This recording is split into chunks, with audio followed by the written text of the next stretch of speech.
नमस्कार, स्वागत है गणेश भावसार के YouTube चैनल पर। मैं भावसार गणेश हूं। स्पेस से दिखने वाला ये आइसबर्ग दुनिया का सबसे बड़ा आइसबर्ग है, जो कि लगभग 1 ट्रिलियन टन भारी है।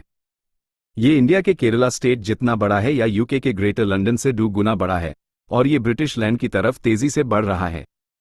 ये जायंट आइसबर्ग बहुत तेज चल रहा है और एंटार्क्टिका के एक रिमोट ब्रिटिश आइलैंड से टकरा सकता है, जिससे साइंटिस्ट बहुत परेशान हैं।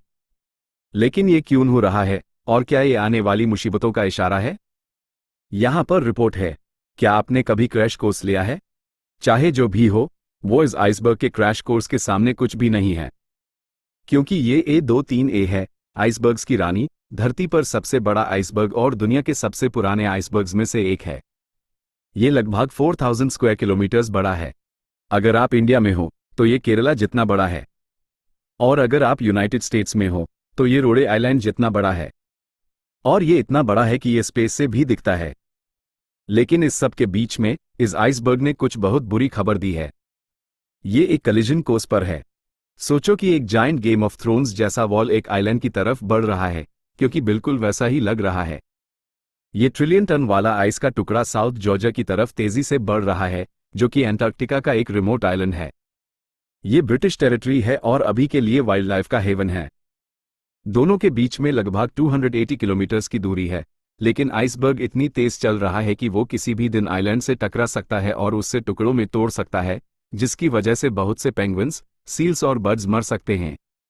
और ये सब हमारी वजह से हो रहा है। देखो, ये कॉलोसस एंटार्क्टिका के आइस शेल्फ से 1986 में निकला था। इसके टूटने के बाद ये सी फ्लोर में फंस गया। ये वहां पर लगभग 30 साल तक रहा। आखिरकार 2020 में ये वहां से निकला और ऑब्लिवियन की तरफ तेज चलने लगा। उसके बाद से इसने अपनी जर्नी नॉर्थ की तरफ जारी रखी। 2023 तक इसने बहुत तेज प्रोग्रेस कर लिया था। 2024 में ये एक ओशन ट्रैप में फंस गया और घूमने लगा। ये 1 महीने तक चलता रहा और अब आखिरकार आइसबर्ग फिर से फ्री है और केओस के लिए तैयार है। जबकि आइसबर्ग ने इस टाइम के अंदर 3000 किलोमीटर से ज्यादा की दूरी तय करी है। ये मेल्ट हुआ है, टूटा है और ह्यूमन कॉज्ड क्लाइमेट चेंज की वजह से तेज चला है। जैसे जैसे ओशंस गर्म हो रहे हैं, टेम्परेचर बढ़ रहा है और एंटार्क्टिका ज्यादा अनस्टेबल हो रहा है। ज्यादा जायंट आइस शीट्स टूट रहे हैं और धमके दे रहे हैं।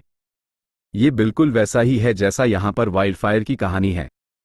तो वाइल्ड फायर्स बिल्कुल नेचुरल चीजें हैं जो होती हैं, लेकिन जिन फ्रीक्वेंसी से ये हो रहे हैं वो क्लाइमेट चेंज की वजह से बहुत ज्यादा बढ़ गया है। और यही बात आइसबर्ग्स और सिर्फ एंटार्क्टिक कॉन्टिनेंट के आइस लॉस के लिए भी कही जा सकती है। तो दुनिया का सबसे बड़ा आइसबर्ग बेकाबू होकर चल रहा है।